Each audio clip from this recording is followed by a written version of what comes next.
안녕하십니까. 벼감록 이번 시간에는 제18칙의 대충국사의 무봉탑이라는 본문입니다.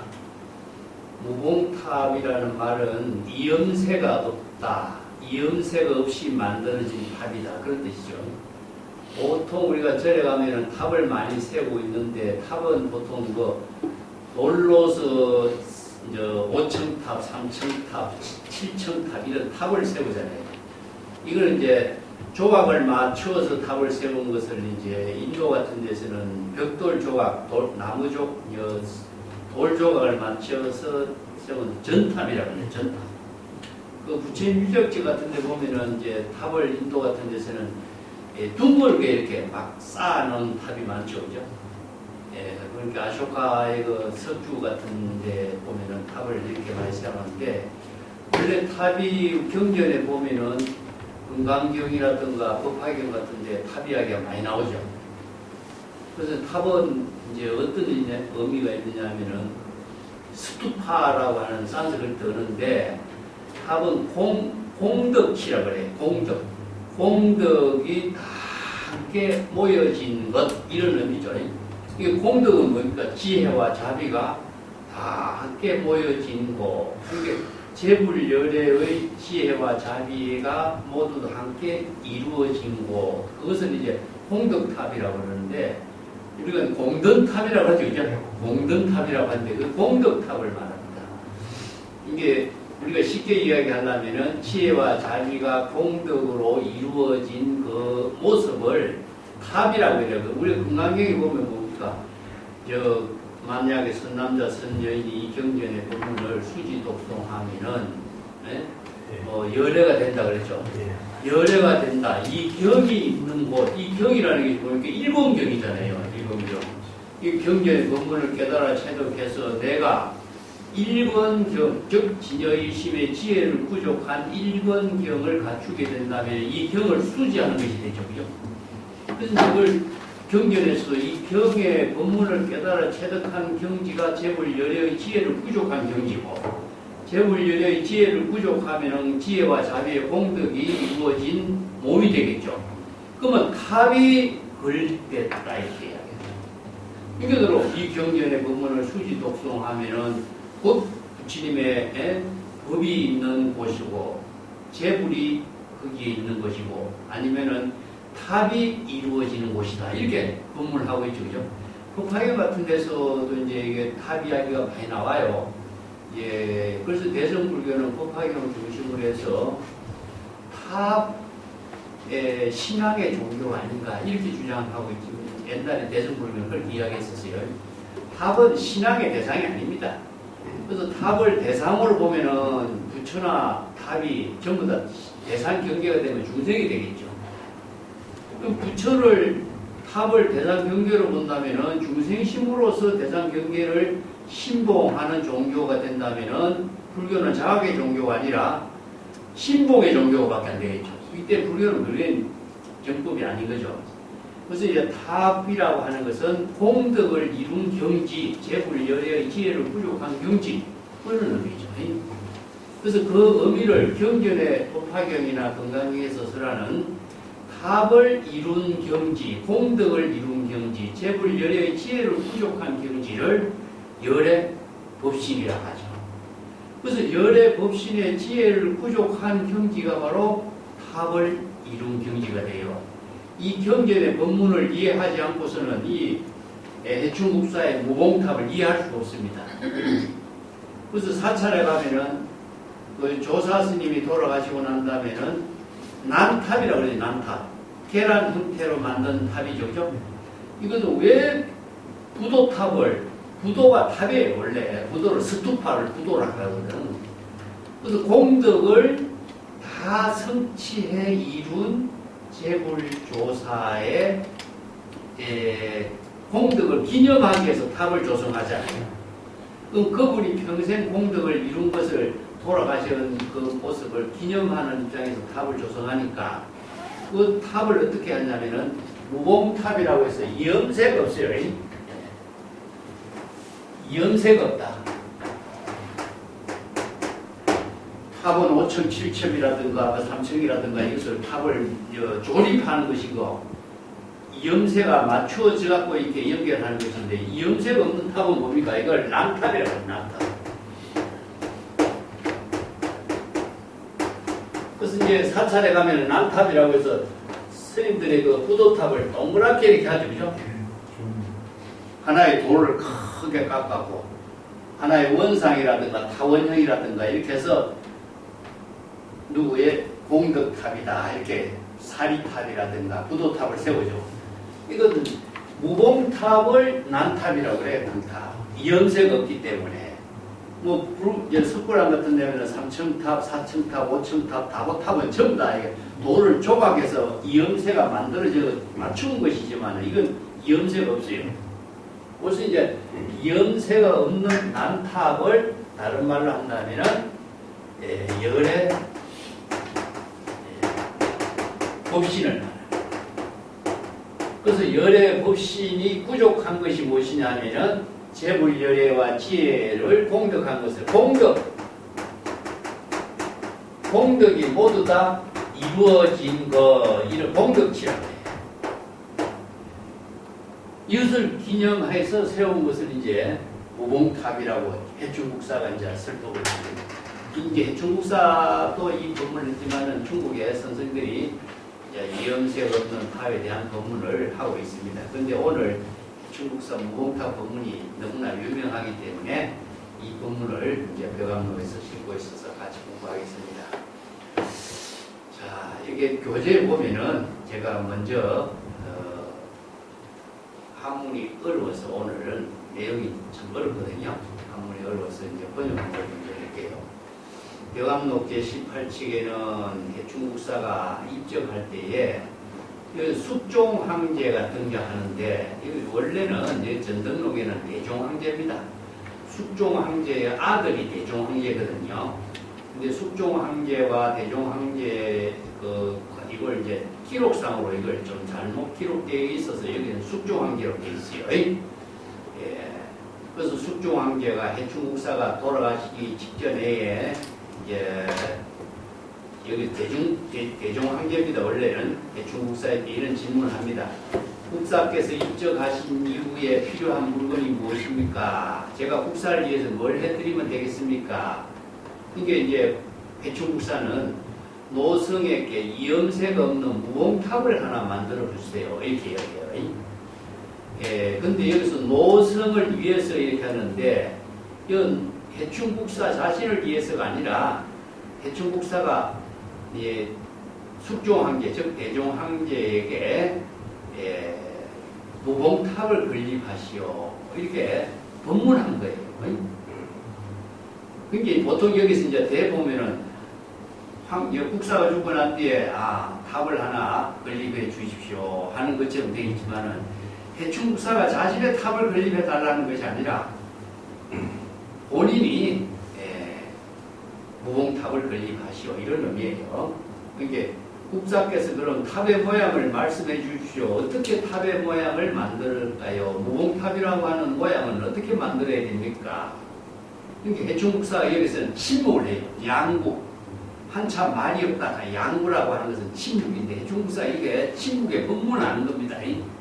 침묵의 법문을 한참 하고 있다가 내가 침묵한 법문의 뜻을 알았습니까?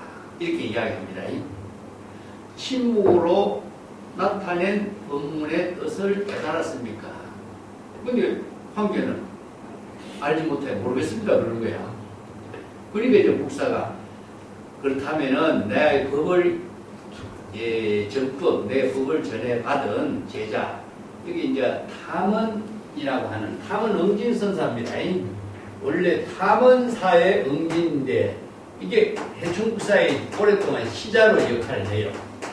그래서 유명한 해충국사의 시자로서 오랫동안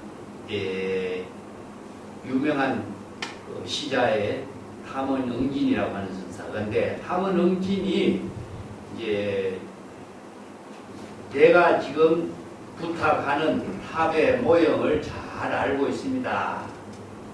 그러니까 함언응진을 불러서 그분을 이렇게 황제가 칙명을 내려가지고 공중에 불러가지고 함언응진 내 시자에게 물어보면은 무공탑을 어떤 모양으로 건립해야 될 것인가를 잘 알 것입니다. 이렇게 이제 법문을 하고 국사는 이제 입적을 합니다. 이게 탑원이 이제 대충 이제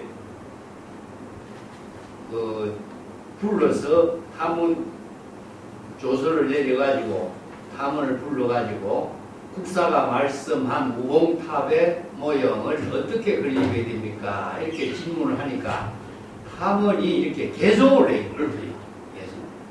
이게 오늘 개송이 이 부분이 굉장히 어렵기 때문에 이 부분의 내용을 이제 공부하는 시간이 됩니다. 우선 이제 번역된 것을 읽어볼게요. 상주의 남쪽하고 남주의 북쪽. 이게 상주나 남주라고 하는 거, 남쪽과 북쪽이라고 하는 이제 한 방향을 이야기했을 뿐이죠. 상주가 어디다든가 남주가 어디다든가 이것도 자세히 밝히지도 않는데 상주의 남쪽에다가 남주의 북쪽이라고 하는 방향을 제시해놨지만은 이것은 이제 의미하고 있는 내용이 무엇이냐 하면은 어느 한 곳을 고정된 장소를 지적한 것은 아니에요. 이것을 전체로 한다면은 동서남북이라고 하는 것이 고정된 방향이 없잖아요. 그죠? 그러니까 이것을 개송으로 읊은 것이 상주의 남쪽, 남주의 북쪽 하는 것은 다른 말로 한다면 온 천지를 말하고 있습니다. 중국에서는 이제 강을 중심으로 해서 양태강을 중심으로 해서 강 이름의 지명 이름을 이렇게 많이 붙여놨잖아요. 근데 상주의 남쪽, 남주의 북쪽이라는 지명은 고정된 지명이 아니에요. 지명이 없는 거죠. 그렇게 설두 선사가 여기서 한 손으로 보는 소리가 나지 않는다. 착을 붙여요. 조금 이따 다시 하겠습니다. 개송 하나하나를 써놓고 설두 중현 선사에게 착을 붙이고 그래서 설두 개송과 맞추어서 설두 중현 선사의 개송에 맞는 착의 법문을 같이 공부를 해야 돼요. 무슨 여기서 이제 설두 선사는 한 손으로 소리가 나지 않는다. 이런 법문을 했죠. 그죠? 한 손으로서는 절대 소리가 안 나죠. 그죠? 이것은 불의의 경지를 말합니다. 불의의 경지. 간단하게 먼저 소개한다면은 일체의 모든 것은 대상이 없는 거예요.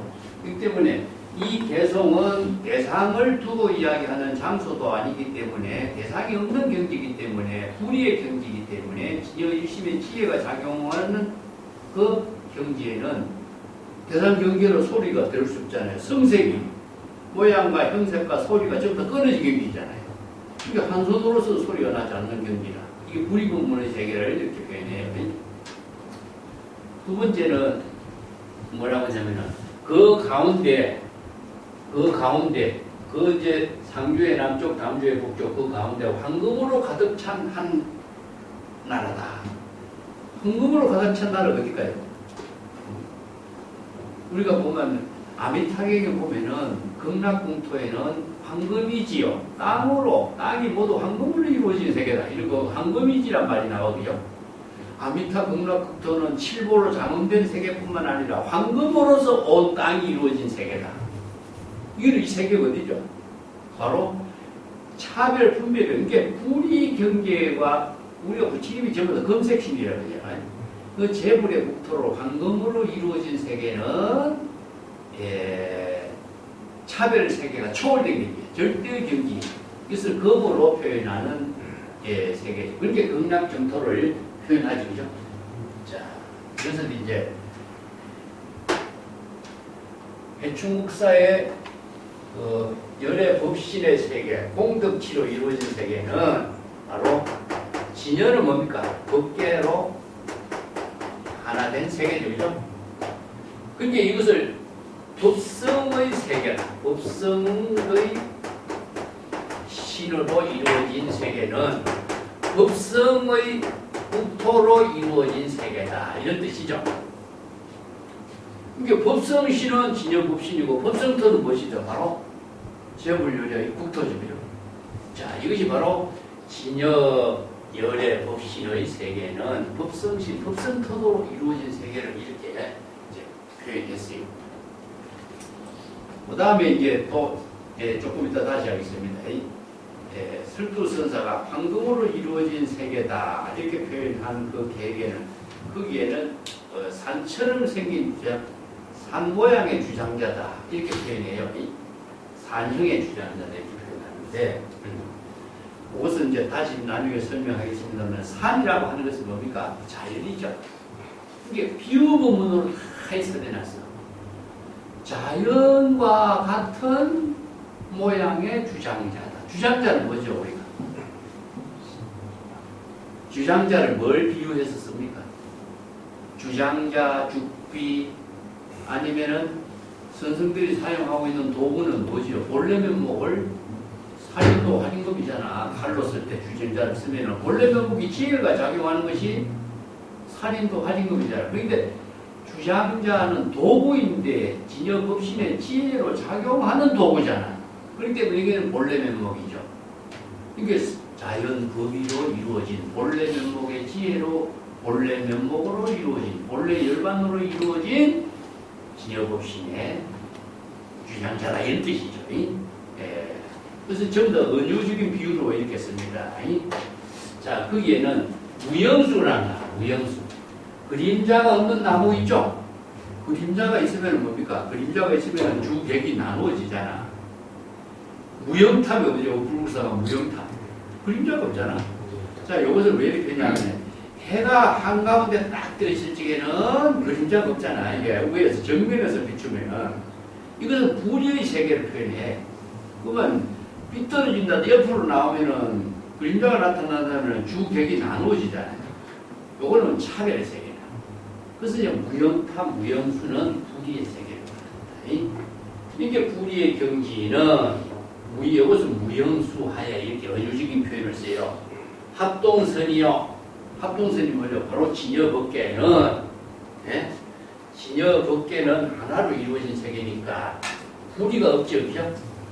이게 합동선이라고 하는 것은 무엇이냐? 고해를 건너가는 배니까 일체 중생이 모두 다 해탈 열반의 경지로 이르도록 하는 배죠.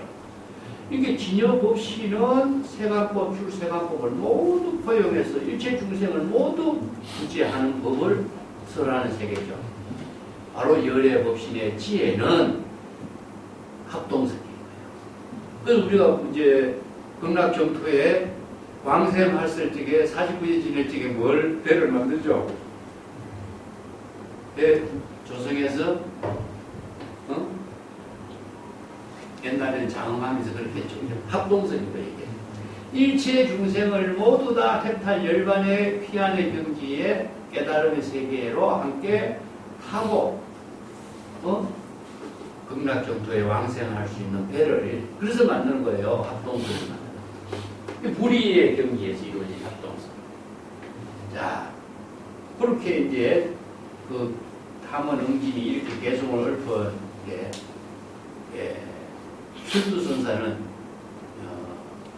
바다는 잠잠하고 강물은 맑다. 이렇게 또 개성을 읊어요. 해안 하천이다. 합동선을 타고 가려면 뭡니까? 파도가 일어나면 안 되잖아. 이렇게 동덕으로 이루어진 이 합동선의 배를 타고 간 경지는 진여법신의 지혜가 이루어진 경지는 하게 이체 중생이 모두 열반의 해탈 동덕에 이룰 수 있도록 잠잠한 배가 고요하게 열반의 경지에 이르도록 모두가 배를 타고 함께 갈 수 있는 경지를 이룬다. 그래서 마지막 구절에는 유리전상. 유리전상은 뭡니까? 바로 투명하기 때문에 앞뒤가 없잖아요. 이것도 바로 해탈 열반의 세계를 말이에요. 이게 극락정토의 유리전상은 차별 분별상이 없어. 그렇기 때문에 무지식이요. 유리전상에서는 여기서는 대상 경계를 보이는 세계가 없는 거예요. 일체의 제법을 여실히 직연하는 세계는 불의의 세계로서 이루어져. 자, 우, 차별, 안팎이 없기 때문에 유리전상이라고 해요. 이것은 일체 청정의 세계, 법계의 세계는 진여 법계를 유리전상으로 비유하는 거예요. 그게 지식이 없어. 대상 경계로 이해하는 세계가. 이게 무봉탑이라고 이런 본문, 열애법신이라고 하는 것, 법계, 법성기, 법성토라고 하는 것, 이런 세계가 대상 경계로 이해할 수 있는 세계가 아닌 거죠. 중세의 차별 세계는 대상 경계로 이해하지만은 재불 열애의 세계는 대상 경계로 이해하는 세계입니다. 그래서 이 개성을 읊어요.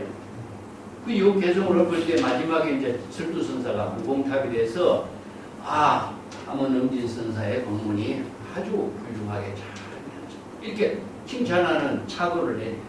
이건 착오는 좀 이따 다시 공부하면 더 할게요. 이런 법문을 쓰라고 있는데 숙종황제하고 대종황제하고 이런 시대가 배경이 있어요. 이 시대의 배경을 조금 우리가 공부를 하고 넘어가야 돼요. 당나라가 이연이라는 분이 이제 나라를 고조를 했고, 그 다음에 강태종 이세민이 세우고 나서 그 당나라가 이제 중국의 중국 최고의 문화 국가를 건립하는 이제 국가가 되었는데, 그 국가를 세운 사람이 누구냐? 현종이잖아요. 현종이라는 사람이 43년간이라는 황제로서 역할을 해요. 43년간 황제가 노릇했어요. 근데 대단한 현종이 황제가 되기 전까지 어떤 사건이 있었냐면은 호종의 부인으로서 역할했던 사람이 누구냐면 척천무잖아요. 그러니까 이제 척천무가 자기 아들 중종으로 또 황제를 앉혀놓고 척천무가 이제 그걸 자기가 황제 노릇한 거죠. 그래서 척천무의 유명한 그때의 사건이 무엇이냐면은 신수선사하고 해양국사 같은 사람을 척천무가 초청해갖고 궁중에다가 이렇게 법문도 하고 목욕도 하고 척천무가 성불교의 고성들을 초청해갖고 하는 대접을 하면서 나중에 척천무가 위경을 만들어가지고 부처님이 중국의 여황제가 출연해서 이 나라를 통치할 것이다 라고 하는 그 척천무가 그 경을 만들도록 한 거예요. 불교를 이용해서. 그래서 그렇게 많은 사건이 일어나고 했는데 척천무가 그 나라를 혼란스럽게 해갔는데 나중 척천무를 재상 장연지라는 사람이 제거를 해요. 그래서 척천무는 난이 끝나는데, 그러고 난 뒤에 이제 호종의 둘째 아들이 대종이 이제 또 황제가 딱 됩니다. 대종의 부인이 위부인이라는 여인이 황후가 척천무를 흉내내가지고 자기가 또 이제 막 척천무 같이 권력을 잡아갖고 행세를 막 하다 보니까 왕국이 굉장히 혼란스럽게 된 거죠.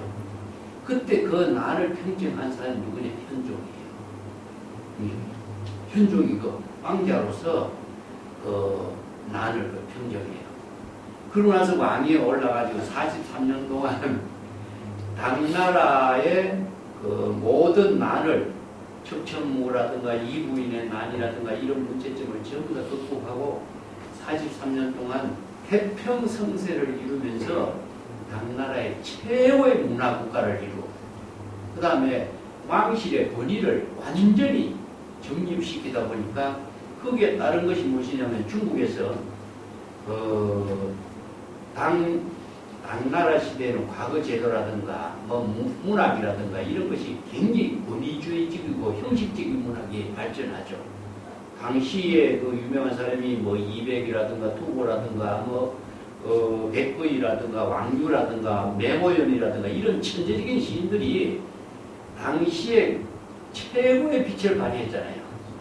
그 당시에 그런 인물들이 역할을 했었고, 그때 이제 불교도 이제 그 시대에 맞추어서 굉장히 번창하게 발전했는데, 현종이 말기에 43년째 되고 현종이 말기에 760년쯤 돼가지고 안록산에 반란이 일어나잖아요. 양귀비 때문에 알록산에 반란이 일어나면서부터 이제 여기서는 현종이 양귀비를 데리고 사천 쪽으로 이렇게 피난을 가다가 근위병들에게 양귀비가 피살되잖아요. 그렇게 이제 현종이 나이도 많고 그때 74살인가 이게 됐죠. 그래서 나이도 많고 더 이상 황제로서 권위를 실추하니까 아들인 숙종이 이제 황제가 되는 거죠. 영무라고 하는 것도 낙양 장안이 알록산 40명의 반란에 의해서 함락이 되다 보니까 낙양 장안에서 그 궁중에서 왕위에 오를 수가 없어요. 그러니까 영무라고 하는 그 지역에서 왕위에 올라가지고 숙종이 황제로서 조금 몇 년 동안 근무를 했는데 황제로 근무한 시간이 한 몇 년 안 돼요. 그러니까 숙종이 나중에 이제 병으로서 54세에 죽죠. 이때 여기 현 숙종하고 지금 해충국사하고 대화인 것처럼 나오죠, 그죠? 근데 숙종하고 숙종의 아들 대종이 2대에 걸쳐서 불교를 굉장히 열심히 공부를 했었어요. 근데 이제 숙종 때 어떤 사건이 일어나냐면은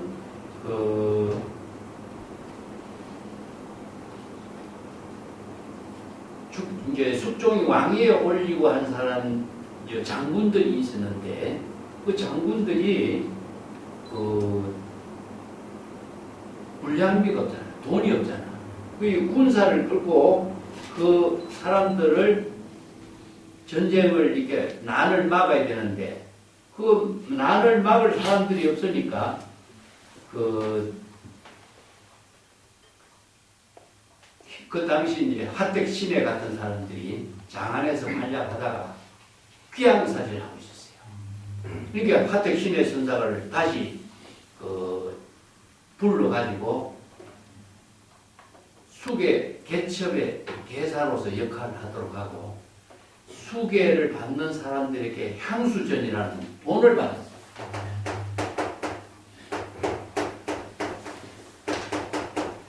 향수전이라고 하는 것이 뭐냐면 수계의 향값이에요. 향값. 그 수계를 받고 향값을 낸 사람들이 돈을 모아가지고 이걸 어디 있냐면은 굴량미를 사는데 동참하도록 돼야지 말이요. 그래서 이제 하택신해가 귀양사리하다가 다시 이제 곽자이 같은 그런 장군들이 하택신해의 이런 지원을 받아가지고 굴량미를 보충해가지고 난을 수습하는데 이제 역할을 한 거죠. 이 귀양살이 했던 사람이 나중에 이런 역할을 하면서부터 귀양살이에서 벗어나고 나중에 낙양 그런 데서 용문에서 제사를 지내고 용문에서 장례식을 친다는 것은 황급들만 할 수 있는 것인데 국사나 왕사가 아니면 할 수가 없어요. 이거 하택시대도 나중에는 용문에서 장례를 지내는 그런 이제 혜택을 받죠. 그런 그 순환을 겪는 와중에 이제 숙종하고의 인연이 맺어졌던 거고, 여기 해충국사는 숙종 이후에, 그게 하택신해는 758년에 죽는데 해충국사는 775년에 죽어요. 그렇기 때문에 한 20년 더 살아요. 인기들은 육조의 해능의 제자 가운데서도 하택신해와 남양 해충국사 차이는 나이가 굉장히 차이가 나는 거죠. 이게 정확하게 하택신해가 육조 해능에게 dob을 지었을 때는 13살 때라고 이야기하잖아요. 어릴 때 삼위가 해능과 만남이지만 해충국사하고 육조 해능 관계는 언제 만났는가를 역사적으로 잘 알 수가 없어요.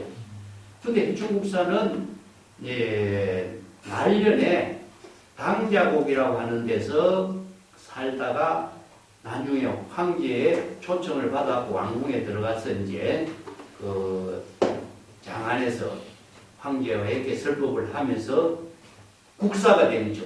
이게 해능의 제자 가운데서도 가장 국사가 된 사람이 유명한 사람이죠. 그죠? 그런데 현종이 양귀비를 데리고 예, 사천으로 가다가 피살되고 현종의 그 양조의 그 사건 이야기는 너무나 유명한 것이 많잖아요, 그죠? 그 유명한 장항가에 백거의 장항가에 나오는 그 개송이 있죠, 그죠? 7월 7석이죠. 7월 7일. 7월 7식에는 장생전이라고 합니다. 그 화천궁이라 그러나? 이제 낙양 그 화천궁에 요즘도 거기서 양귀비가 목욕하고 있는 거기가 아마 장생전이시고, 장생전에서 아주 한밤중에 사람이 없는 가운데 그 현종과 양귀비가 둘이 밀담을 나누는 이야기, 이것을 이제 시로 읊어요. 그래서 뭡니까? 제천에서는 바라건대 비익조가 되고, 지상에서는 바라건대 열리지가 되다. 이런 이야기를 하는 거죠. 비익조하고 열리지 이야기가 벌써 나오는 거죠. 제천에서는 비익조, 하늘에서는 비익조다 이거죠.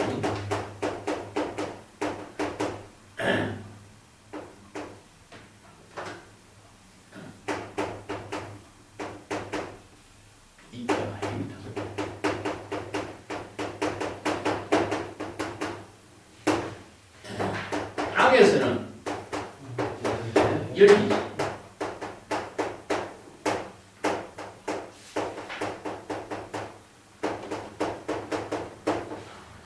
비익조는 한쪽 날개가 있기 때문에 두 날개가 두 쌍이 함께 모여야 나르는 새가 비익조나, 날개 하나씩만 갖고 있기 때문에. 그래서 이제 새는 하늘을 나는 거잖아요, 그죠? 그래서 하늘에서는 비익조가 되고, 땅에서는 뭡니까? 바로 나무 가지가 서로 줄에 하나 붙은 거지, 열리지죠. 그래서 두 사람의 그 연인 관계를 양귀비하고 현종하고 관계를 이런 시로 읊은 유명한 이야기죠. 예. 그래서 이런 그 시가 바로 이제 그 현종의 그 마지막을 이야기하고, 현종의 아들 숙종이 왕이가 되어서 해충국사하고 인연이 맺어진 이런 이야기도, 숙종하고 사실은 하택 신하고 신의 그 곽자의 같은 장군하고 연결되는 숙종의 시대는 하택 신해고, 숙종의 아들 대종의 시대에 아마 해충국사하고 만나서 이런 대화를 한 것처럼 보여요. 이 전등록에 보면 대종과의 만남이 되어 있어요. 예, 전등록에 보면은 국사가 세상에 인연이 다해서 맞춰서 열반이 이르려고 할 때에 대종에게 인사를 합니다.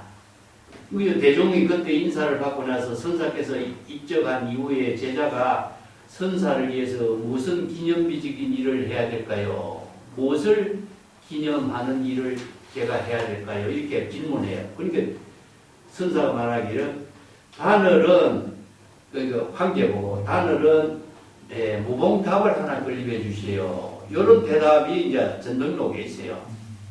근데 여기서는 짤막하잖아요. 여기 짤막한 게 백암록에서 요 자료를 취하지 않고 뒤에 자료를 취해가지고 무봉탑을 어떻게 그럼 만들까요? 이렇게 하니까 이제 무봉탑에서는 그 내 제자 탐원이 잘 알고 있으니까 탐원에게 잘 질문하면은 잘 알 것입니다. 그래서 탐원 선사에게 질문하니까 탐원 선사가 이 개성으로서 무봉탑의 모양을 읊은 거예요. 이게 이제 원칙이죠. 우리가 아까 조금 전에 본 건데 다시 한번 살펴보겠습니다.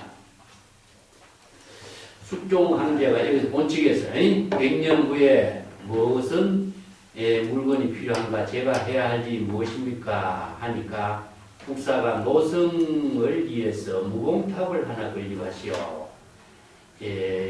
작게 무봉탑이라 그래. 작게 무봉탑. 이게 성자의 의미이기 때문에 여기서 이제 원문에서 작게란 말이 나오죠, 그죠? 여기 겐자가 나와요. 작게 무봉탑을 건립하시오.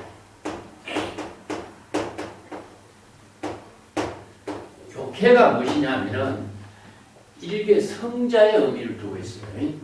여기 일개 성자가 무엇이에요? 열애법신입니다. 열애법신의 공덕치를 이루는 진여법신의 지혜를 이룬 경지요 무봉탑이다. 이런 뜻이에요. 그죠? 일개 성자적인 의미를 읽지 못하면 그냥 무봉탑만 보면 안 돼. 무봉탑하고 일개 성자 진여법신의 지혜로 이루어진 무봉탑 이렇게 보면 돼. 근데 여기에서는 이 뜻을 숙종이 못 알아들었으니까 그 탑의 모양을 어떻게 해야 될까요? 이걸 다시 질문하는 거죠. 그래서 일개라고 하는 것은 진여법신, 일개성자, 뭐 무명무상 절일체 아니면은 재불열애의 법신, 자기 본분사를 실행할 수 있는 능력 이런 뜻이죠. 그게대로 탑의 모양을 어떻게 해야 될까요? 국사가 질문한 탑의 모양은 무엇이죠? 대상경계의 탑의 모양을 본 거예요.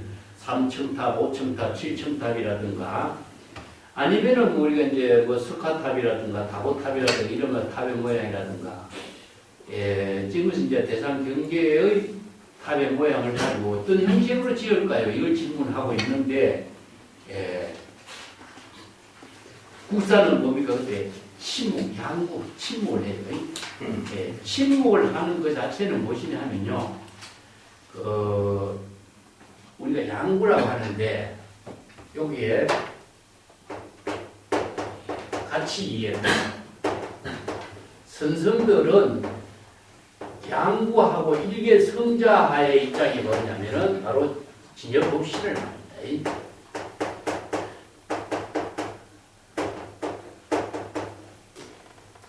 진여법신은 법계의 일상이요 법성신이다. 자, 그런 뜻이다. 양구하는 것 자체가 바로 침묵이죠. 우리가 보통 경전에서는 이제 양구라고 말 쓰는데 불교에서는 이것을 침묵이라고 말 씁니다. 침묵이라고 하는 것은 진여법신의 지혜를 여실하게 드러냈다. 이런 뜻입니다. 이게 뭔가 은설상, 명자상, 신년상이 다 초월됐잖아요. 이게 진여법신의 지혜를, 열애법신의 지혜를 여실하게 드러낸 모습이 바로 침묵이에요. 양구예요, 양구. 그렇기 때문에 진여법신의 지혜로 작용하는 그 형질을 그대로 보여줬는데 이것을 알지 못한 거예요. 그렇기 때문에 일개 성자의 모습이 바로 진여법신의 지혜로 작용하는 양구로 여실히 직연해서 드러낸 거죠. 이게 바로 무봉탑. 이게 일개 성자 무봉탑이나 양구나 진여법신이나 똑같은 거예요. 이것을 드러내서 보여줬지만은 국사는 알지 못했다. 우리가 문무강 공부할 적에 세존이 어떤 외도가 찾아와서 말이 있는 것도 질문하지 않고 말이 없는 것도 질문하지 않는데 말과 말이 있고 없는 차별 경계를 떠났을 때 진실을 어떻게 제시하겠습니까? 하니까 세존이 뭐합니까? 침묵하죠. 양구가 있죠. 아무 말 하지 않고 침묵 그대로 이렇게 보여줬죠. 이게 외도가 찬탄하면서 정말 세존은 훌륭하십니다. 우리와 같이 미혹한 중생들의 미혹의 구름을 걷어내고 바로 깨달음을 체득하도록 그렇게 제시해 주셨습니다. 그러고 애를 올리고 떠나갔죠. 근데 아나는 뭡니까? 외도는 어떻게 한마디 법문도 하지 않는데 어떻게 깨달았다고 저렇게 인사를 하고 갑니까? 하니까 세존이 뭐라 그러죠? 훌륭한 말은 채찍만 보면 알린다. 이렇게 한마디 하죠. 그죠? 이런 법문이 이제 침묵으로 제시한 법문을 여실직연할 수 있는 안목이 있으면 보는데 안목이 없으면 볼 수 없는 거예요. 그래서 양구의 법문이 여기에 이제 나온 거죠. 이게 황제는 그 뜻을 알지 못했다. 그러니까 이제 황제가 하는 말이 뭐죠? 내 제자, 내가 법을 전한 제자, 탐문이라는 사람이 있는데 탐문을 조서를 조서를 내려갖고 탐문을 불러가지고 그 탐문에게 자세히 물어보세요. 이렇게 합니다. 그래서 탐문응진이라는 사람 아까도 얘기했지만 국사에 법을 오래 전하던 시자입니다. 우리가 탐은 엉경에 대해서 지난번에 공부했어요. 문무관에서. 국사가 시자를 3번 부르잖아요. 그죠? 시자야, 시자야 3번 부르는데 그 3번 부를 때마다 대답만 하는데 나중에는 국사가 내가 너를 잘못 가르치는가 입에했는가 이렇게 생각했는데 그대가 나를 입안하고 있구나. 그대가 내 말을 받아들이지 않는다는 사실을 늦게 자각했다. 이죠. 왜? 배부른 사람은 아무리 좋은 음식을 차리놔도 그걸 먹을 필요 없는 거죠.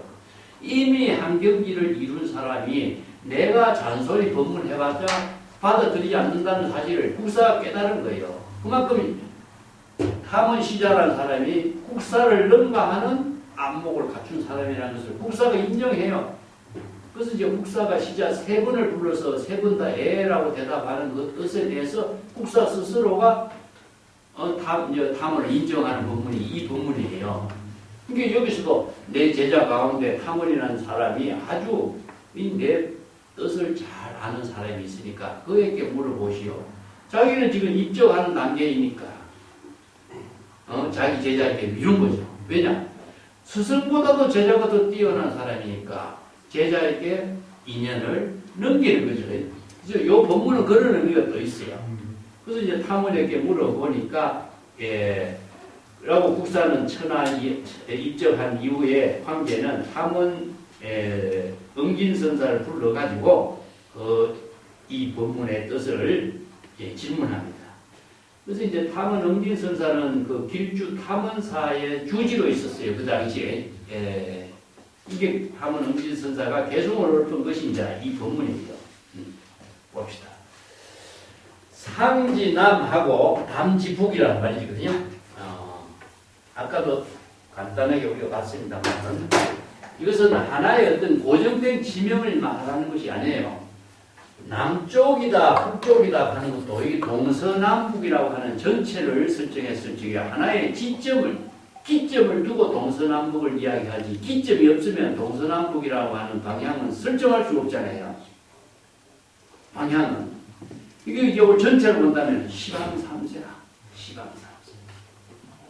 이게 어느 한 곳을 정해두지 않기 때문에 이것은 시방삼세가 되는 거죠.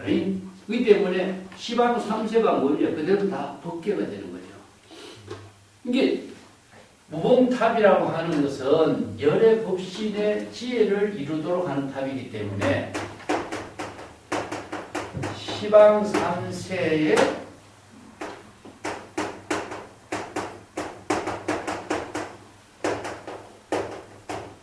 열의 법신의 경지가 되도록 하라. 그러면 시방삼세는 다른 말로 한다면 우리가 지금 여기지. 그러니까 지금 여기에서 항상 진여 법신의 지혜를 부족하는 경지를 무봉탑이라고 한다. 이런 뜻이죠.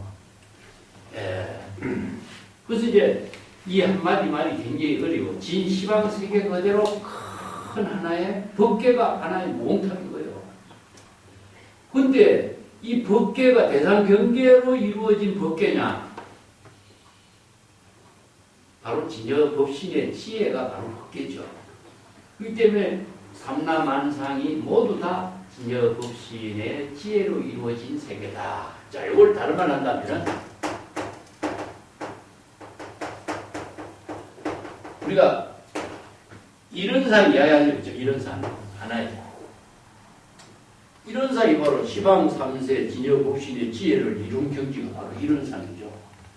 그래서 이런상이라고 하는 상징으로 표현하는 것이나 무봉탑이로 제시하는 것이나 바로 열의 법신의 지혜로 부족한 것이나 똑같은 것을 이게 이제 중국인들이 갖고 있는 구상성이라는 상징성. 그래서 이제 이 말에 대해서 이제 독장불량입니다. 설교는 하나의 손바닥으로서는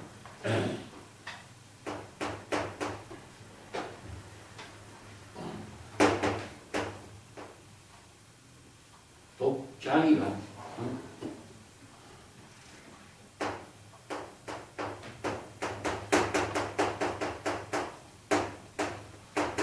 하나의 손바닥 손바닥으로서는 소리가 나지 않는다 이 뜻이죠. 한 손으로서는 소리가 나지 않는다.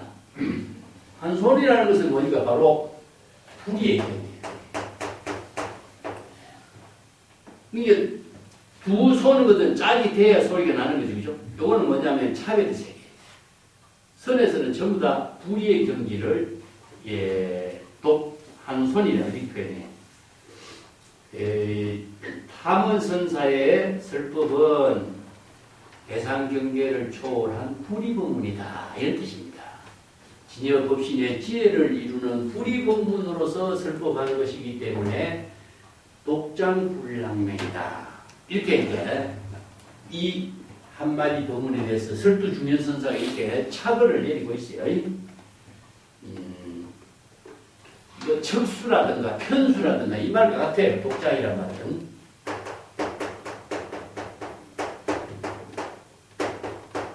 편수 이런 말 같은데 일본의 유명한 백언선사라는 사람은 그 척수의 소리를 들으라 이런 말. 법문을 척수. 그러니까 한 손으로 치는 소리를 들으라. 척수의 소리를 들으라. 이 말이 굉장히 유명한 법문이에요. 척수의 소리니까 대상으로 듣는 소리는 중생심으로 대상경계, 성색을 대상경계로 무명무상의 경기는 대상경계가 없죠. 근데 성색은 대상경계가 있는 거예요. 여기 중생이 세계죠. 근데 한 손으로 치는 소리를 듣는 것은 대상경계가 없는 소리를 들으라는 소리거든. 그래서 대상경계가 없는 소리는 뭡니까? 바로 법음이에요. 법음. 우리가 보는 종소리 이런 것은 전부 다 이 법음이라고 그래요. 이 천상의 북소리도 법음이라고 하고 자연의 소리를 전부 다 법음이라고 하는데 이것은 자연 그대로의 소리를 법음이라고 해요. 이 자연 그대로의 소리가 어떤 소리입니까? 진여법신의 지혜의 소리죠. 그렇기 때문에 각자 진여법신의 지혜로 작용하는 소리를 스스로 깨달아 체득하도록 하라. 그래서 이거는 통이라고 했어요. 이거는 통이라. 그런 경기에 이제 법문을 이제 착으로 내려요. 그 다음에 중유, 황금, 충유. 쭉 진여법신의 세계. 이게 상지, 남과 담지, 북은 바로 법계를 말했죠. 그죠? 법계의 세계니까 법계의 세계라고 하는 것은 여기서 이제 그 세계가 법계가 됩니다. 진여 법계 그 가운데는 황금으로 가득 채워 있는 하나의 날. 그래서 아미타경에도 보면은 아미타 정토에는 황금이지요 이런 말이죠. 황금으로 이루어진 세계.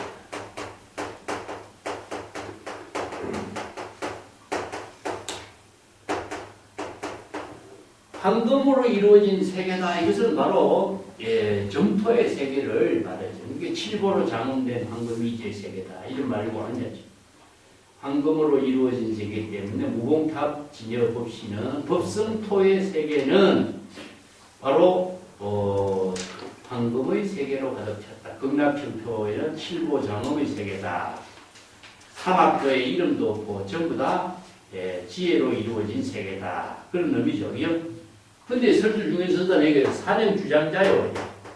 산에서 나오는 주장자다. 이렇게 표현해요. 참, 이 차고도 비슷한 은유적인 표현인데, 산 모양의 주장자다. 산과 같은 주장자다. 이 산이라고 하는 것이 뭡니까? 바로 자연법이죠. 자연 그 자체의 세계죠. 그죠? 그래서 자연법의로 이루어진 세계의 주장자다. 이게 주장자는 뭐니까? 바로 본래는. 이게 진여법신의 지혜, 무봉탑은 진여법신의 지혜는 법계로 이루어진 황금의 세계의 산 모양의 주장자요. 자연법의의 모습으로 이루어진 본래 면목의 경지다. 본래 면목의 세계다. 이런 뜻이죠. 이게 주장자는 바로 본래 면목의 지혜니까 살인도도 되고 할인도 되고 일체의 모든 우리가 선성들이 사용하고 있는 모든 도구는 지혜를 작용하는 도구예요. 지혜를 작용하는 쪽에는 진여법신이 지혜로 작용하는 도구이기 때문에 전부 다 진여본성의 지혜로 이루어진 묘용이 되는 거죠. 이게 본래 면목의 지혜를 작용하는 도구이거든요. 그렇기 때문에 주장자, 죽비라든가 이런 것이 전부 다 본래 면목의 지혜로 작용하는 도구. 그래서 이 조작이 없고 자기가 없고 무위법으로 이루어진 그 세계를 산형 주장자다. 이렇게 됩니다. 그 다음 무형수와의 합동수요. 그림자가 없는 나무 아래 함께 타는 배다. 이거 바로 진여 뿌리 법문의 세계, 무형수, 무형타, 무건주 이런 말은 뿌리가 없는 나무, 그림자가 없는 나무, 그림자가 없는 탑 이것은 차별 분별이 없는 세계, 절대의 경지이기 때문에 진여법신은 우리의 경지에 진여법신은 만상 가운데 동로신이라고 유명한 선생들의 법문이죠. 진여법신은 일체의 모든 법을 모두 포용하는 것이죠. 이게 진여법신은 일체법을 포섭한다. 즉 일체법은 세간법과 출세간법이 일체 중생을 모두 구제하는 것이죠. 그래서 재불열여의 설법은 일체 중생을 구제하는 역할을 하는 거예요. 그래서 재불세존이 출세해서 일대사 인연으로 설법하는 것은 일체 중생을 구제하는 일이다.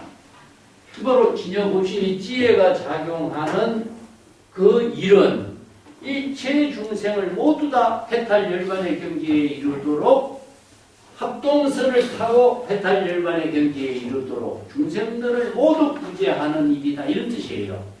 이런 법문을 무형수와는 진여법신, 불이법문으로 이루어진 진여법신이요.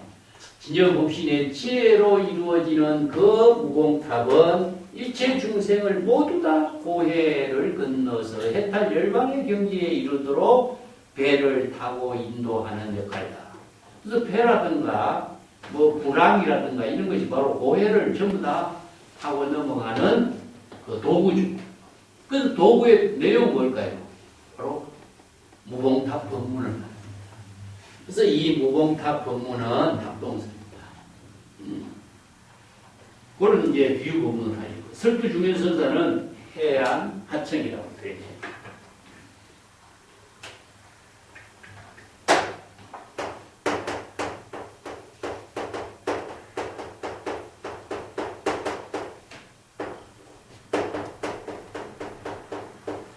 바다는 고요하고 강물은 핥다. 이것은 뭡니까? 바로 이게 합동선이 일체 중생을 구제하는 배가 순조롭게 항해할 수 있는 그런 상황을 지금 이야기하고 있죠. 그죠? 이 개성에 맞추어서 바다는 잠잠하고 합동선이 무사히 고해의 그 강을 건너갈 수 있도록 항해할 수 있도록 이렇게 환경을 잘 조성해 주었다. 이런 뜻입니다. 그 마지막 그죠? 유리전상의 무지식이요. 자, 유리전상을 우리가 다른 말로 한다면 자성청경심은 뭡니까? 대상 경계가 없죠. 그렇기 때문에 자타의 차별 분별이 없고 대상 경계가 없는 진여법신, 진여법계, 일체 개공의 경지는 바로 청정한 유리와 같아요. 그 유리궁정과 같아요. 그렇게 유리궁정과 같은 그 세계는 무엇이냐? 바로 무공탑의 세계입니다. 이게 열의 법신 이거 자체를 유리궁정에다 비교하는 거죠. 정청정한 정토를 유리궁정과 같은 무공탑의 세계를 대상으로 아는 사람이 없다. 무공탑을 대상으로 안다면 중생이 되겠죠. 이게 무지식은 뭡니까? 불식, 불해. 이게 부지의 경지야, 부지의.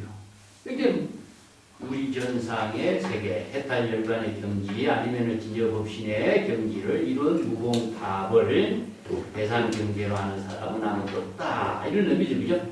이게 열심의 지혜로 합동선을 파고 일로 평안의 피안의 세계에 황금이 가득 찬 극락 정토 깨달음의 경지 무공탑에 도달해서 무공탑이 어떤 것인가. 이것을 무공탑을 대상 경계로 보고 들고 이해를 하려고 해도 그러한 사실을 대상 경계로 보고 듣고 이해할 사람 아무도 없는 것이다. 이런 뜻이에요. 중생의 세계에서는 대상경계를 위하지만은 청정한 법신의 세계는 대상경계를 위하는 세계가 아무도 없어. 그래서 이게 무지무비. 그래서 중생의 정토에는 중생도 없고 중생이 없기 때문에 사막도라는 이름도 없고 또 사막도에 대한 고통에 대한 각오도 없고 그렇기 때문에 극락정토에는 대상경계가 존재하지 않는 거죠. 극락도에는 사막도, 국토도 없고 사막도 이름도 없는 것이고 그리고 아미타경입니다. 죄의 과보로서 이루어진 세계가 아니라 그럼 뭐로 이루어지죠? 극락부터는 우리가 보통 보면은 죄의 과보에 의해서 과보를 받고 태어나는 그런 입장이지만 극락부터에는 어떻습니까? 응? 중생의 세계는 죄의 과보를 통해서 우리가 받잖아. 그러면 극락중토는 어떻게 이루어지? 이것을 바로 죄의 과보를 업보소생이라고 해.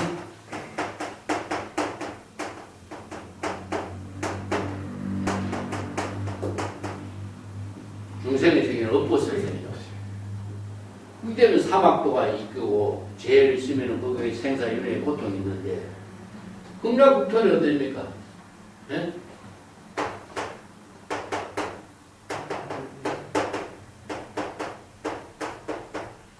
극락국토는 원력소생이요. 네, 원력으로 이루어지죠. 그래서 원력이 뭐죠? 재불의 본원력이라 해요. 그게 대성불교가 뭡니까? 전부 재불의 본원력에 의해서 원력형을 실현했을 때 재불이 보살이 전부 다 재불이 되잖아요. 그죠? 부처가 된 상태가 있는 것은 아무것도 없어. 보살이 원력으로서 재불의 경지를 이룰 때에 무봉탑이 이루어지고 열의 법신이 되고 재불이 되고 또 재불의 원력형을 실행하는 것이 바로 재불의 출세가 되는 것이지 보살이 원력을 통해서 다 이루어진 세계가 바로 재불의 정토다. 그렇기 때문에 무봉탑도 마찬가지죠. 그것을 대상으로서 이루어진 세계가 있다든가 무엇이 있다면 대상 경계로 보이지만은 대상 경계 이루어진 세계가 아니야. 이것은 어떻게냐? 바로 지혜로 작용하는 세계다. 이런 뜻입니다. 지혜로 작용하는 것을 이걸 공덕지라고 하잖아. 공덕지. 아까도 얘기했지만은 공덕이 모여지는 거예요. 공덕이. 합은 어떤 곳이라고 했습니까? 공덕이 모여지는 곳이죠. 공덕이 이루어지는 곳이죠. 그렇기 때문에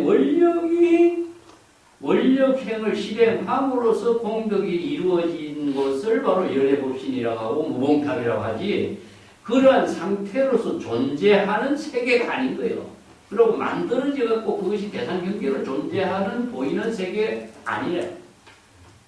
바로 열애법신의 지혜가 이루어진 세계를 느끼는 거예요. 근데 설두중견선사의 것을 갖고 점조해라 그래요.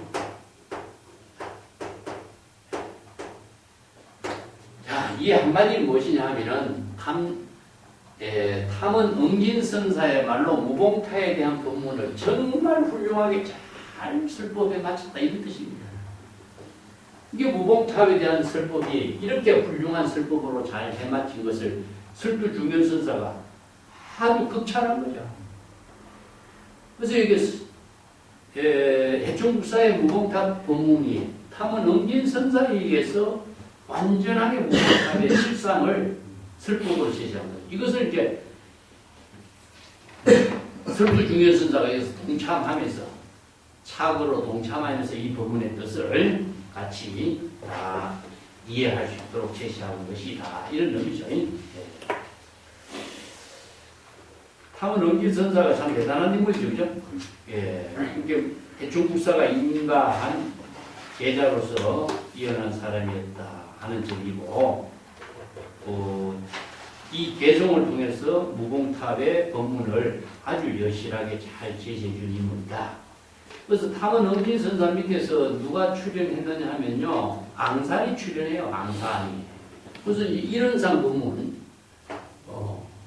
아까 얘기했지만 무봉탑의 법문하고 거의 같은 본문을 제시해 주는 사람이 누구냐면 이런 상이에요. 이런 상. 그래서 이제 무봉탑을 이런 상으로도 비유하는 거죠. 그러니까 이제 이런 상의 본문을 처음 설한 사람이 누구냐? 바로 해충국사의 제자 탐원엄지입니다. 이런 뜻이에요. 그래서 앙산 회적이 앙산 회적 선사가 원래 탐원엄지 선사의 친견을 합니다. 이러한 탐원엄진 선사를 친문하는 그 본문도 여기 이제 평창에서 전하고 있는데 간단하게 소개를 한번 할까요? 성공선사라는 사람이 유명한 사람이 있어요. 그래서 성공선사를 앙산 스님이 찾아갑니다. 그 탐원 스님은 그때 이제 입이 무겁고 보통 사람이 성격이 아주 강한 거치고 해서 보통 사람이 접근을 하지 못했다. 근데 이제 앙산 스님이 성공선사를 찾아가는데 성공선사에게 조사가 서쪽에서 오신 뜻이 무엇입니까? 이렇게 질문을 하니까 청기나 깊은 우물 속에 사람이 빠져 있는데 한치의 새끼줄도 사용하지 않고 그 사람을 건져낼 수 있다면은 내가 조사가 서쪽에서 온 뜻을 답해 주리라. 이렇게 법문한 거예요. 근데 이제 요즘 호남 지방의 창화상이라는 분도 이런 말 저런 말로 확인들을 제접한다고 합니다. 이게 성공이라는 사람이 이런 말 저런 말 엉뚱한 말 하니까 이 죽은 시체를 끄잡아내라 이렇게 앙산을 이제 이렇게 질타해서 끄잡아내버린 거죠. 그때 이제 앙산이 나중에 탐원선사를 찾아가서 이 질문을 해요. 그러니까 이제 탐원선사가 어떻게 해야 우물 속에 빠진 사람을 건져낼 수 있습니까? 탐원선사에게 앙산이 질문하니까 탐원선사가 하는 말이 이 어리석은 놈아 누가 우물 속에 있느냐? 그러니까 앙산이 그래도 이제 그 말을 깨닫지 못하고 다시 이제 위산선사를 찾아가. 그래서 위산선사를 찾아가니까 위산선사는 앙산이 이름을 부른 거예요. 해적이가 이렇게 부르니까 해전이 이제 예라고 대답할 거 아니야. 그러니까 우물 속에서 나왔네 그러는 거야. 그리고 나서 이제 앙산이 깨달아. 그래서 이제 탐원선사를 친견하고 위산선사를 친견하는 두 선사의 인연을 통해서 앙산이 뭐라고 대답하냐. 나는 탐원선사의 문화에서 체를 얻었고 위산선사의 문화에서 용을 체득했다. 그래서 체와 용을 탐원의 문화하고 위산의 문화에서 체와 용을 부족하는 법문을 체득했다 하는 것을 스스로 밝혀요. 그러면서 탐원의 법을 이은 것을 이론상의 법문을 이은 것을 이제 강조해요. 그래서 앙산이 위양종의 종풍으로 삼은 것이 이론상이잖아요. 그래서 이론상 법문은 탐원선사에게 전수받은 것으로 이제 앙산이 자시하고 있습니다.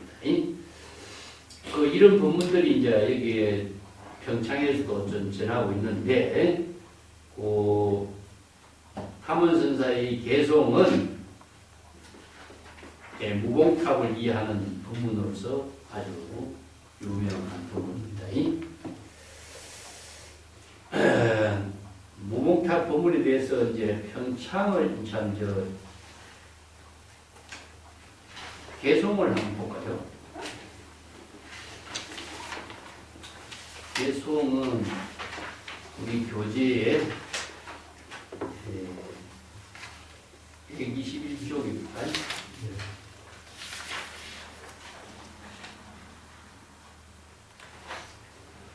121쪽에 밑에 원문도 있고,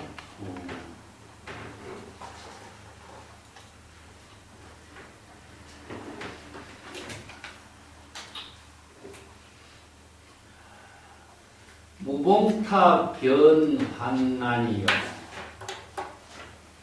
요 두 구절 합쳐서 무봉탑은 대상으로 보기는 어렵다 이런 뜻이죠. 예. 또 개송을 적어놓고 봅시다. 이거는 이제 설두중현선사가 무봉탑에 대한 개송을 넣은 법문인데, 이 무봉탑의 법문은 벽암록에도 실려있지만 종용록에도 이 법문을 그대로 싣고 있어요. 무봉탑 변환난이요.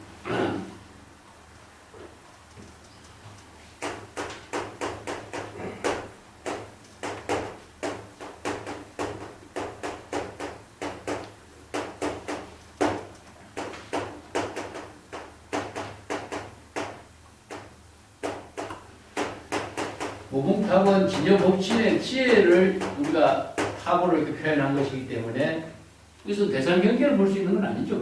그래서 이제 이걸 무봉탑에 대해서 설두중현선사는 탐은 응진선사의 개성을 이제 토대로 해서 또 설두중현선사의 자신의 안목으로 다시 이제 개성으로 정리한 거예요. 그래서 무봉탑이라는 것은 진여법신의 지혜로 이루어진 경지이기 때문에 이연세가 없는 탑. 바로 이것은 진여법신의 지혜 작용이기 때문에 공덕으로 이루어진 탑이기 때문에 이것은 형체도 없는 거죠. 대상 경계로 왜 볼 수 없어요? 자, 여기서 이제 우리가 기실로 목을 한번 해봅시다. 진여는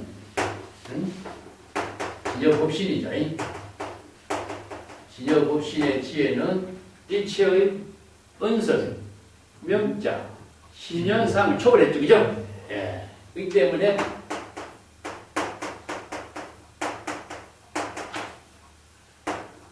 은설과 명칭과 신연으로 이해하는 대상 경계를 모두 초월한 경지요. 이게 뭡니까? 바로 초월했다 하는 말이 뭡니까? 은설과 명칭과 신연상의 대상 경계가 전부 다 어느 문자로 쓰라는 모든 본문이 전부 다 비워진 상태입니다.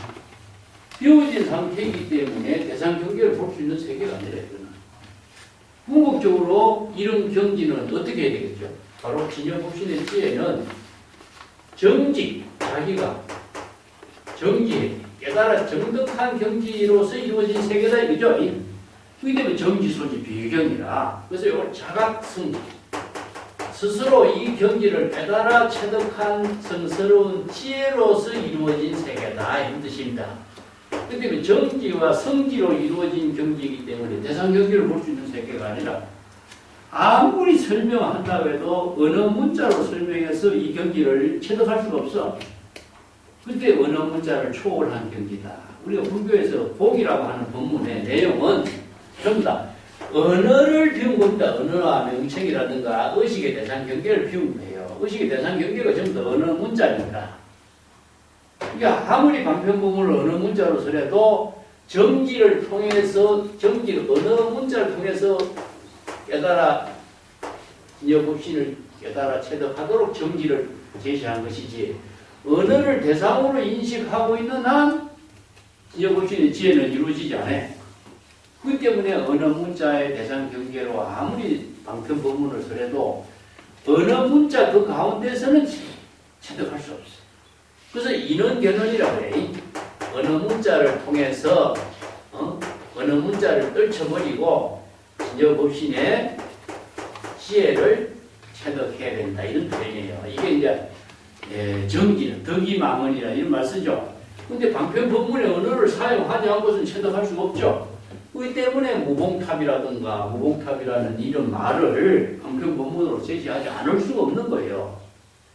그래서 경전의 모든 법문은 출세간의 지혜를 방편법문으로 제시해서 방편법문을 정지할 수 있도록 언어를 빌려서 언어를 초월하게 하는 법을 쓰라고 있습니다.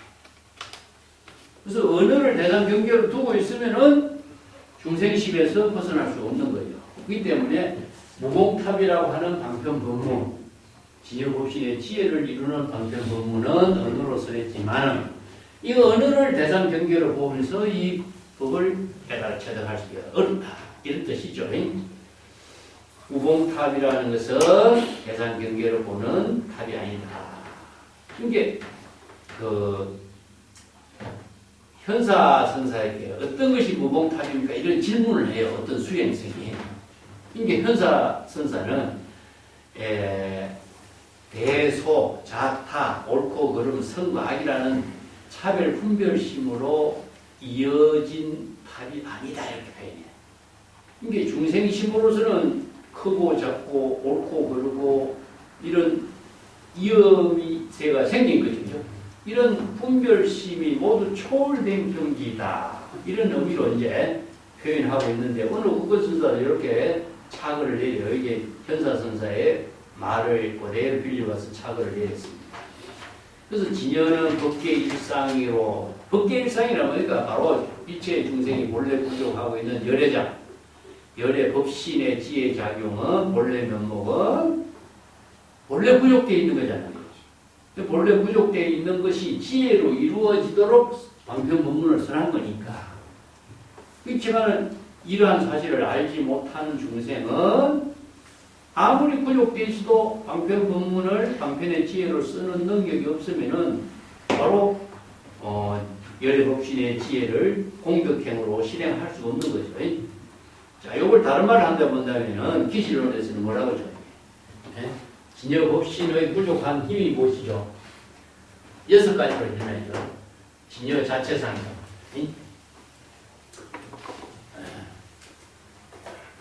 종합한 겁니다. 이게 전부 다 이런 것을 중국 사람들은 이게 언어를 가지고 은유적으로 비유로 해서 이렇게 설법을 하다 보니까 우리가 어려운 거예요. 진여 자체상입니다. 진여 자체상이 부족하고 있는 것을 6가지로 내가 항상 이야기했죠. 그죠?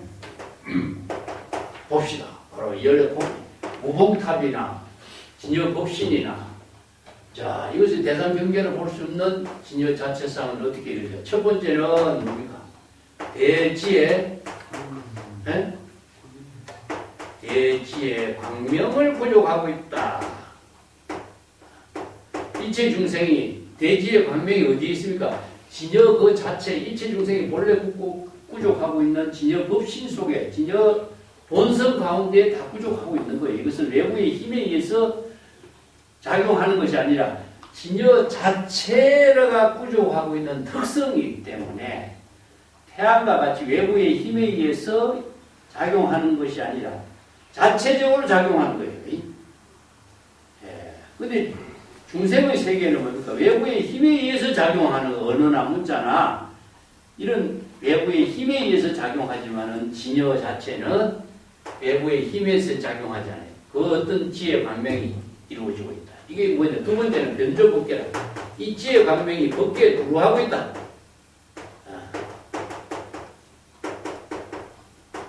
시방 삼세에 항상 두루하고 있다. 감추음이 없다. 근데 이제 이것은 부정 숨겨져 있거나 감추어져 있거나 그렇지 않다 이런 뜻이죠. 그래서 이걸 변조법계라고 하는 것을 보조광명이라고 그래요. 이게 환경에서는 보조광명. 널리 이체 중생들에게 빛을 비추고 있다. 세 번째는 무엇이냐? 진실식지요. 자성청정식이죠. 이 진여 자성을 항상 청정한 경지다. 청정한 것을 다른 말 한다면 일체의 모든 것이 다 어느 문자 대상 경계를 다 비워진 경지예요. 의식의 대상 경계가 없어. 그렇기 때문에 자체적으로 항상 청정한 지혜로만 작용하는 세계다. 그래서 이 법신이다. 네 번째는 바로 진실식지요.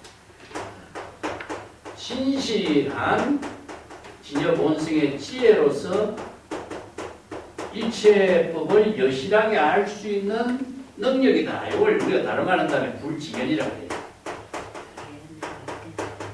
정법의 안목을 부족하고 있는 입장이다. 이게 정법과 사법을 판단할 수 있는 능력을 갖추고 있다. 다섯 번째는 무엇이냐면 항상 상라가정이다. 열반의 사덕이죠. 그죠? 당나같이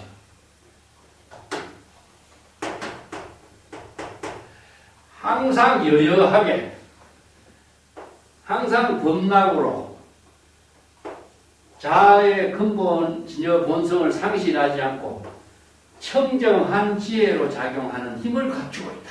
이런 뜻이죠. 그 열반의 내덕, 사덕을 갖추고. 여섯 번째 무엇이냐면은 청량불변 자제예요. 청량. 항상 불변.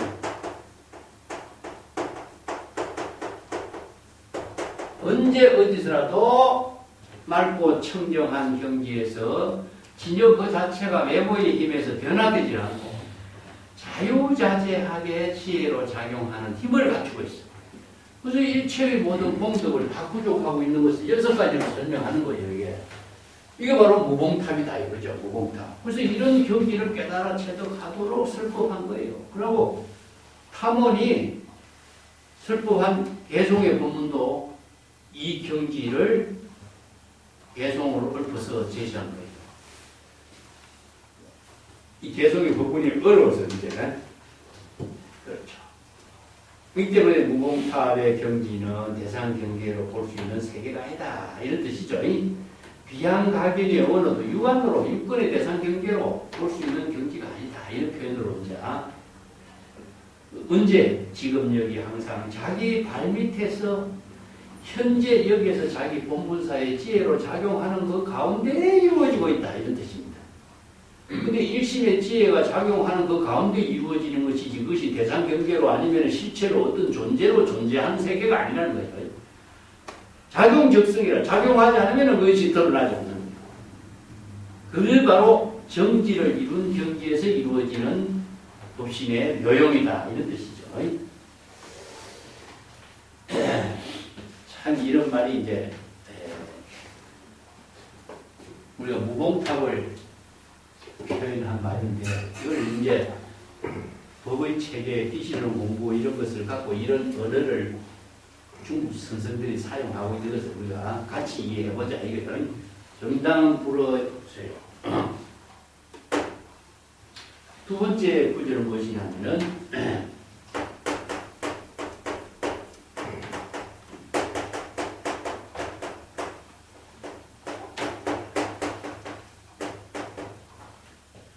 정당불어 창룡불이다. 창룡반이다.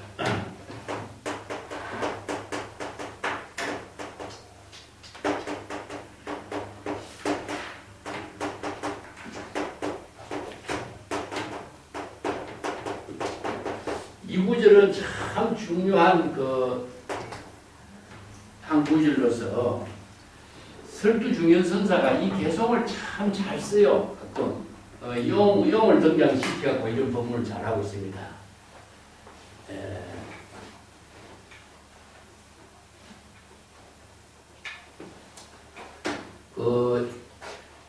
요 정답은 무엇이냐? 맑은 물이죠, 그죠? 맑은 물, 연못, 이런 것이죠. 맑은 연못에는 용이 살지 않는다, 이런 말이에요. 용이 사는 것을 허락하지 않는다, 이런 말인데, 창용이라고 하는 말은 무엇이냐? 푸른 용이지만 그게 살아있는 용이 말이에요. 그 맑은 물에는 용이, 맑은 연못에는 용이 살 수가 없다. 이런 표현들을 쓰는데, 요 맑은 연못은 여기서 어떤 표현을 했냐면, 해충국사가 양보했죠, 그죠? 신묵했죠, 그죠? 신묵을 한 부분 있잖아. 숙종한 게 이렇게. 요게 뭐냐면은, 진여법신이 청정한 형질을 여기다가 신묵을 양구한 것을, 신묵한 것을 여기 맑은 연못에다가 은유해서 이렇게 읊은 겁니다. 그 다음에 해충불사가 신묵한 그 자체에는 요게 창용이 무엇이냐? 요 반이라고 하는 것은 용이 여기에 살고 있는 것을 말하거든요. 이 때문에 신묵한 것은 무봉탑이라고 하는 그 현지를 여기에 용이라고 이렇게 비유해서 이제 읊은 것이라고 이제 보고 있는데, 국사가 침묵한 그 본분사에는 무봉탑의 경지가 있는 것으로 많은 사람들이 오해를 할 수가 있어요. 그렇지만은 그 푸른 용, 살아있는 용은 맑은 연못에 살고 있지 않다. 그럼 뭐죠? 국사가 침묵하는 그 가운데는 무봉탑이라고 하는 현지가 거기에 있는 것은 아니다. 이런 의미죠. 양구는 무엇이냐? 바로 무봉탑의 경지를 자기 본분사의 지혜로 제시하고 있는 법문이죠. 그죠? 자, 부리법문이다. 부리법문, 진여일심.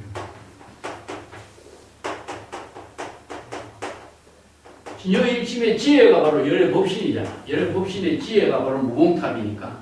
무봉탑의 경지를 침묵으로 해충국사가 제시한 그 경지가 바로 무봉탑을 법문한 거죠.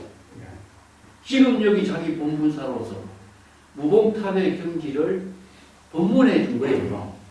근데 무봉탑의 현지가 여기에 있는 것처럼 많은 사람들이, 무봉탑의 현지가 있는 것처럼 많은 사람들이 착각할 수 있다. 이런 뜻이거든요. 이걸 이렇게 계속으로 은유적인 비유로 해서 이렇게 엎은 거예요. 이게. 이걸 이제 맑은 물에는 살아있는 용이 거주하는 것을 허용하지 않는다. 이렇게 표현합니다. 참, 이 본문이 참 재미나고 어려운데, 설두중현선사는 용 이야기를 갖고 자주 뒤에도 설법해요. 와룡 불감지수란 말 써요, 나중에.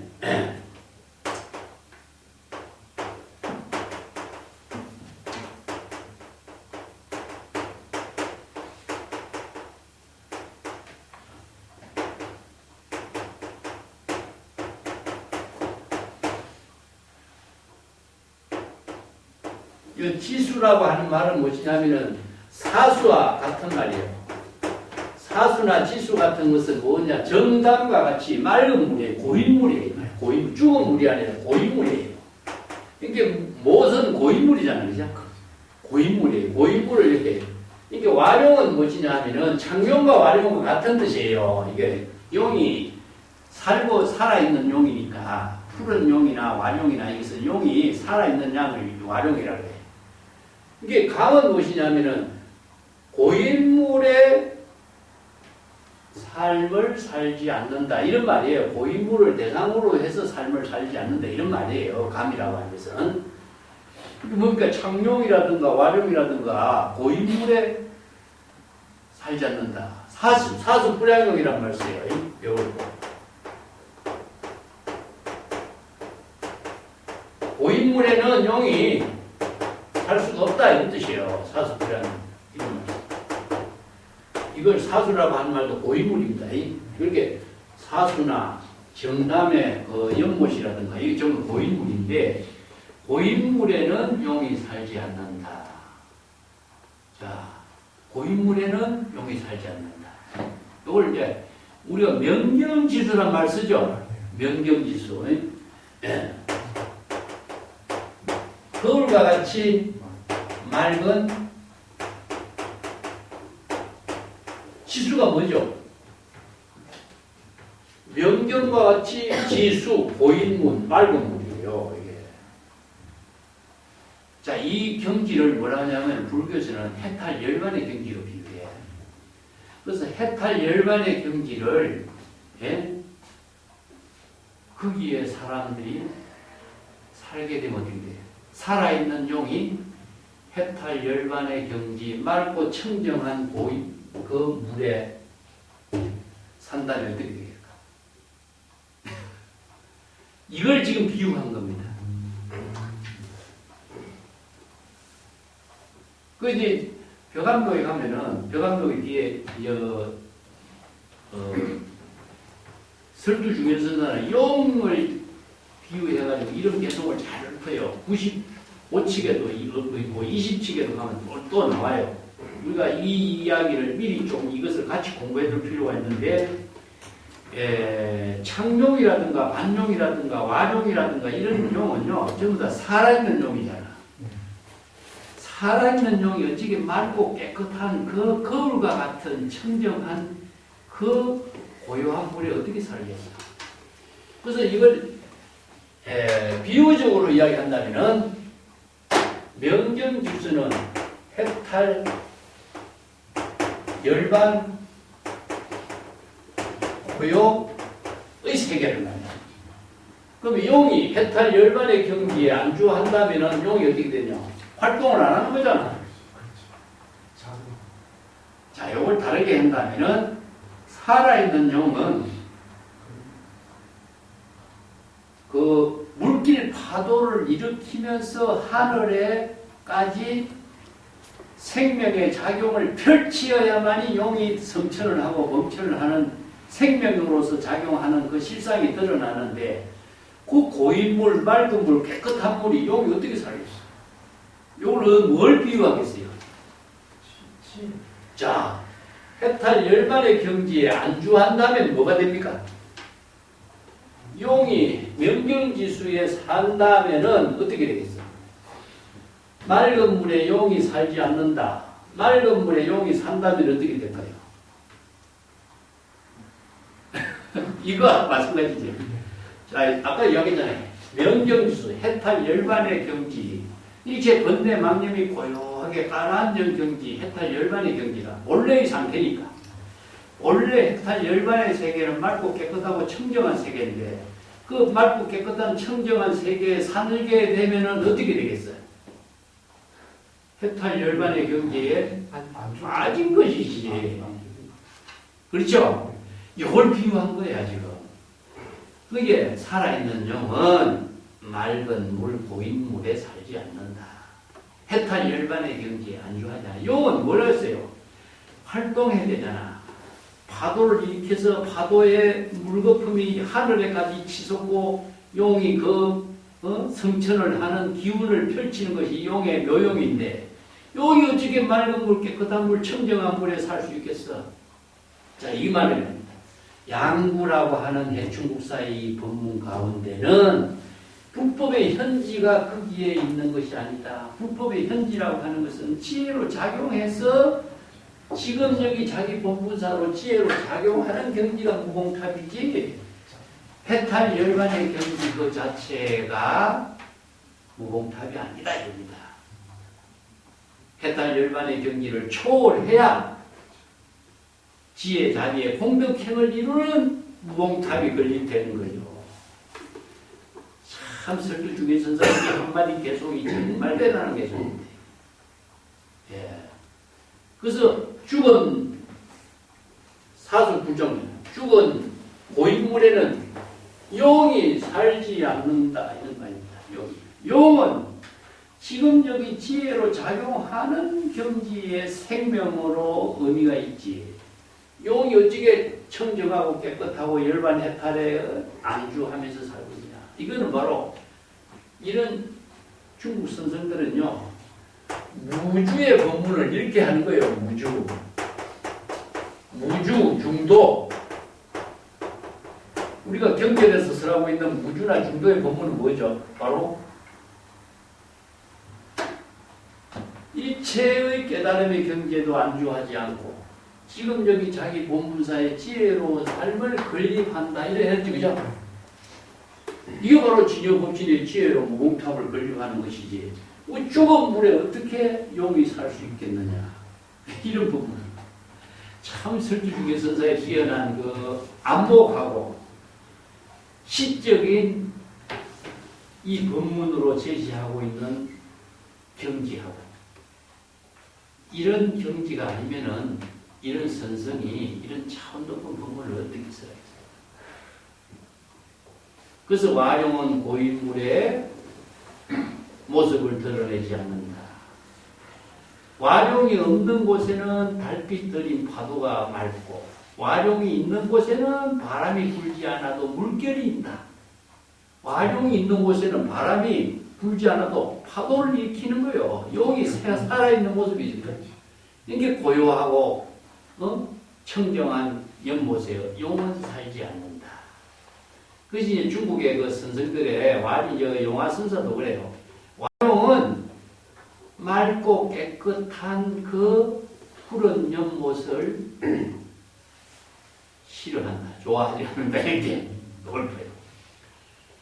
그런 곳에 자기가 살 수 있는 곳이 아니라는 그 사람이에요. 와룡은 파도를 익히고 지혜로 작용하는 생명활동을 펼치는 역할을 하는 것이 와룡이고 청룡이지.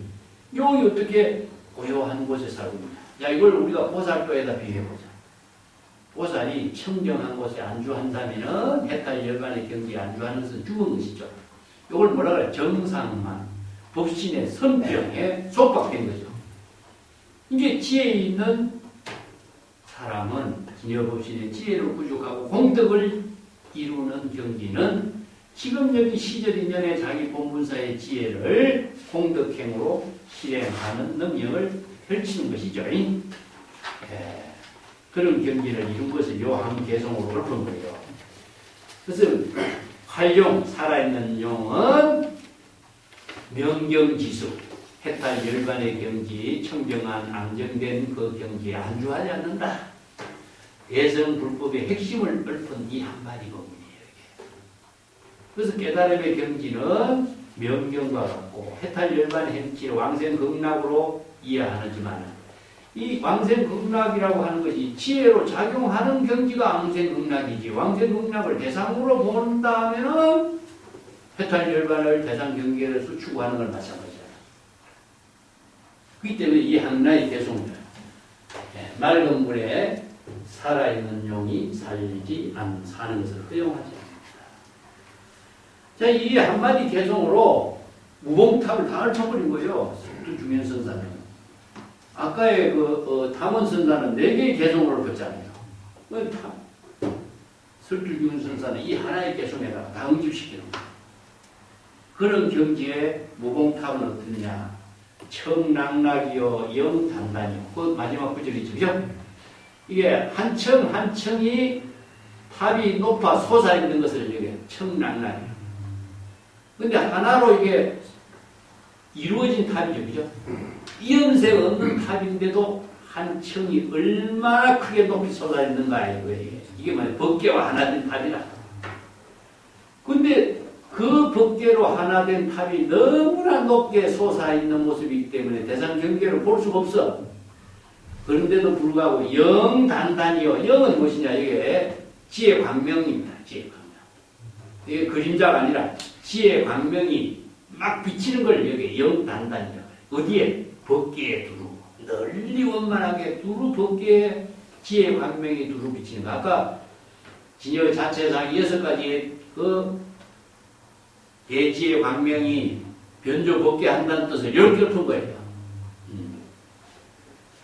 그 법계에 높이 솟아올라 있는 모습을 청락락이라고 했고, 그 법계의 지혜 광명이 두루하는 비치는 것을 영단단 이렇게 했어요. 그래서 해충국사가 쓰란 무공탑은 진여 법신의 지혜로 법계 일상의 이론상으로 이루어진 무공탑의 법문이기 때문에 그 지혜 광명이 너무나 법계에 두루 밝게 비치는 모습이다. 그 마지막 구절이 청고망고 여인간이다. 이 구절로 결론 내리겠습니다.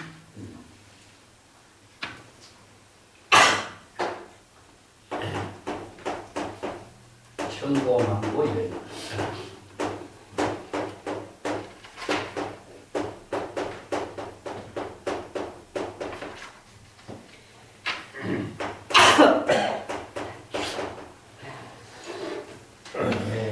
청고망고라고 하는 말은요, 천만, 백만, 만, 이런 표현, 무궁무진하게 많은 숫자를 천만, 만만 이렇게 사람을 이게 일체 중생을 이렇게 표현하는 거예요. 일체의 모든 중생 보살들을 이렇게 청고망고 이렇게 표현한 거예요. 청고망고에 뭐 일체의 모든 사람, 이게 시간 공간을 초월해서 일체의 모든 사람들에게 바로 무봉탑이라고 하는 법문을 통해서 진여법신 열애의 지혜를 깨달아 체득하도록 설법한 법문이다. 무봉탑을 어느 문자의 환상으로 대상경계로 착각해서 보지 말라. 응? 여기 이제 오늘 은권선사가 안한 눈에 꽃으로 보지 말라 이렇게 이제 착을 내린 거예요. 무봉탑은 대상경계로 볼 수 있는 탑이 아니기 때문에 대상경계로 보면 안 된다. 또 어느 문자나 대상경계의 형상으로도 봐서도 안 된다. 착각 혼란을 모두 벗어나서 어느 문자의 방편부문에도 속박되지 마라.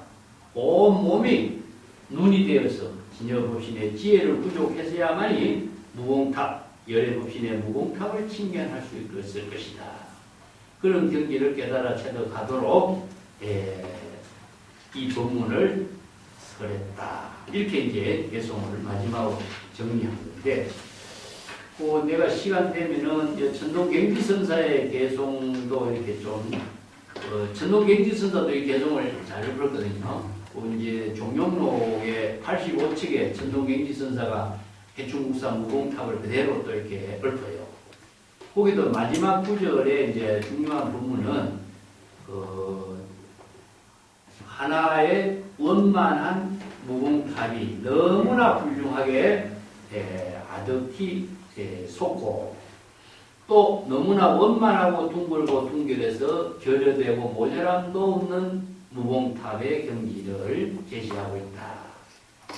안력진처의 이렇게 표현하는데 눈의 시력이 다해서 무봉탑을 보려고 해도 너무 높아서 볼 수 없다. 이게 눈으로 대상 경계로 무봉탑을 볼 수 없는 세계를 이제 천동경지로 이렇게 할 거예요. 월락당공의 야색중이요 달은 지고 연못은 텅 비어 밤의 어둠은 더욱더 짙어졌으니 운수산유의 추용달아 구름이 그친 산의 형식은 야이고 가을 풍경은 너무나 짙다.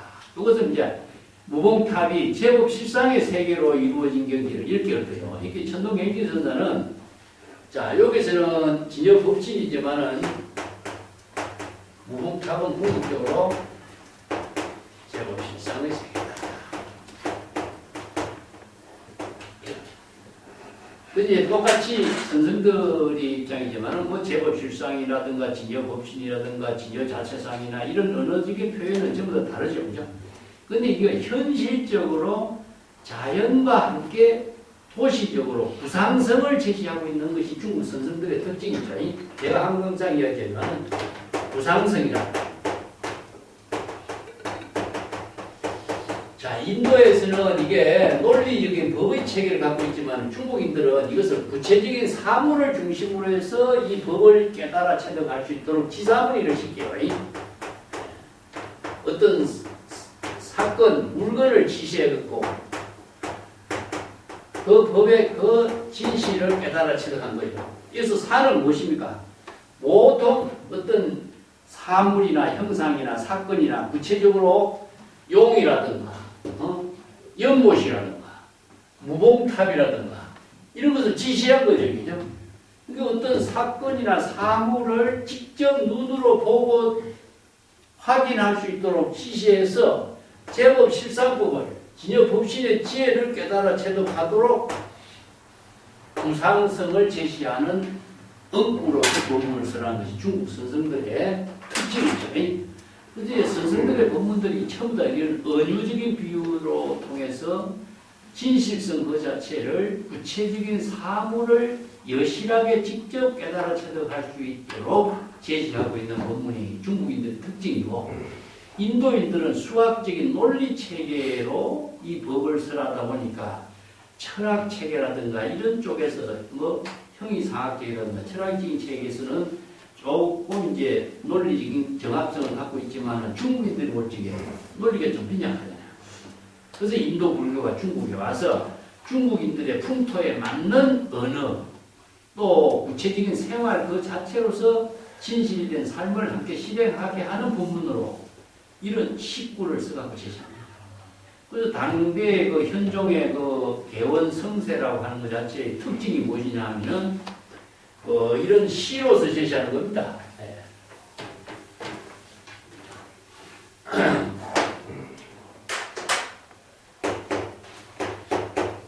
현종의 그 왕조를 개원이라고 하는 연을 붙여요. 개원. 그래서 개원년을 통해서 개원 시대가 문화적으로 풍요롭고 안정되고 권위적인 모든 치세를 이루어요. 개원 성세를 치세, 국가를 잘 통치해서 이게 전란을 모두 다 잠재우고 시세를 내. 그게 대표적인 것이 무엇이냐면은 하나의 또 중국에서 문학적으로 뛰어난 것이 뭐냐면 당시로 유명한 아까도 여기 있죠. 두보, 이배, 완유, 왕유, 또 맹호연 이런 시인들이 제시하고 있는 것이 뭡니까? 바로 형식에 맞는 격조 높은 시를 제시한 것이 뭐냐면은 당시죠. 당시의 그 형식 특징이 무엇이냐면은 사언절국, 실언육식 이런 형식을 아주 중요시하면서 그 틀을 만들어낸 거죠. 형식. 이게 형식이 어떤 것이냐면 권위 이런 의미를 두고 있는 거죠. 문학적으로 뭐 사언절구, 칠언육식 같은 것이 대표적인 것이 이제 당시의 형식이로. 그 당식하면은 이런 형식에 맞춘 음률에 맞춰서 또 운에 맞춰서 시를 쓰는 것이 특징이죠. 이런 것이 또 하나 있고, 또 과거 시험 같은 경우 보면은 사서상경이라든가 이런 교재를 아주 훌륭한 교재 주석서를 중심으로 해서 과거 제도의 시험에 텍스트를 만들어요. 당시 국풍이라든가 이런 교재를 만들어. 이게 다 과거 공부하는 사람들이 그 교재에 맞춰서 공부하는 하나의 형식이 이제 틀이 짜진 거죠.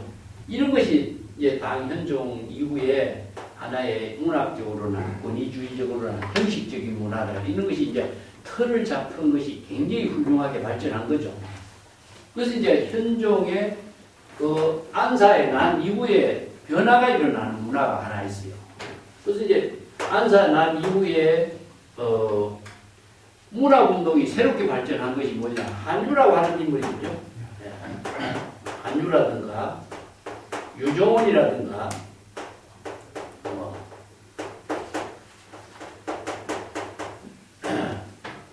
아니면은 이고라고 하는 인물입니다. 이런 인물들이 중심으로 해서 중국의 당시의 이런 형식의 권위적인 문제, 형식의 문제, 이것을 너무나 형식과 권위에 빠지다 보니까로 자유스러운 창의성의 어떤 문학의 특성이 여기에서는 살아나기 어렵다. 그래서 여기서 탈피해야 된다. 여기에서 이제 새롭게 복고풍이 일어나요. 복고운동이 일어나요. 문학의 복고운동이 일어나요. 그래서 문학의 복고운동은 무엇이냐 하면은 옛날 육조 시대로 되돌아가자 이 뜻이에요. 육조 시대. 육조 시대의 문학이라는 것은 무엇이냐 하면은 산문 형체예요. 산문 형체가 되어야 문장을 쓰는데 창의성이 있고 또 독창성이 있고 개성이 있고 여러 가지의 뛰어난 문학성이 자유스러운 가운데 창조성을 발휘할 수 있는 문학이 되어야 됩니다. 형식과 틀에 박힌 문학의 창조성이 제약을 받는 이런 한계성을 극복해야 된다. 그래서 새로운 문학 복구 운동이 일어나요. 그래서 유명한 사람이 한유에 이제 5가지 5원의 논문이 나오죠. 그죠? 5원의 논문이 나오고. 이 한유의 5원의 논문이라는 것은 인간의 근본이나 무엇인가 하는 것을 토대로 해서 이제 논문을 쓰는 것이 이제 특징이고, 또 대표적으로 이보의 그 논문이 복선서라고 하는 논문을 써요. 복선서라. 그 이보의 복선서는 유명한 그 인간의 본성을 이제 되돌아 본성을 판언하자 이런 운동이 나죠. 그래서 5원의 논문하고 복선서하고 이거 규범 종별이 뭐냐 원인론이 나와요. 인간의 근원의 본질이 무엇이냐 하는 문제예요. 자, 여기에서 개원 현종의 그 말기에부터 새로운 당왕조의 권위적인 형식적인 문화가 여기서 파괴되면서 새로운 시대를 창조성으로 제시한 선이 누구냐? 인간이라는 문제입니다. 인간의 근본의 문제를 대두하고 있는 거죠. 그래서 이제 마조의 시대가 이제 되면서 뭐냐? 여가로 인재의 시대에서 무의진인의 시대가 나오죠. 그래서 선불교가 이런 시대를 종합한 겁니다. 그래서 중국의 조사스님 여기에 형식과 근위의 모든 문제점을 다 극복하면서 이루어진 문화예요. 그래서 인간의 근본적인 입장을 지혜의 생명으로 이루게 하는 힘을 앙대의 선생들은 선문답이라든가 아니면은 개성문학이라든가 이런 걸 통해서 새롭게 이제 펼친 거. 인도 불교의 법의 종교를 중국인들의 구체적인 구상성의 생활의 종교로서 펼친 문화죠. 자, 이런 점도 또 다음 이야기하고 오늘 여기까지 합시다. 네.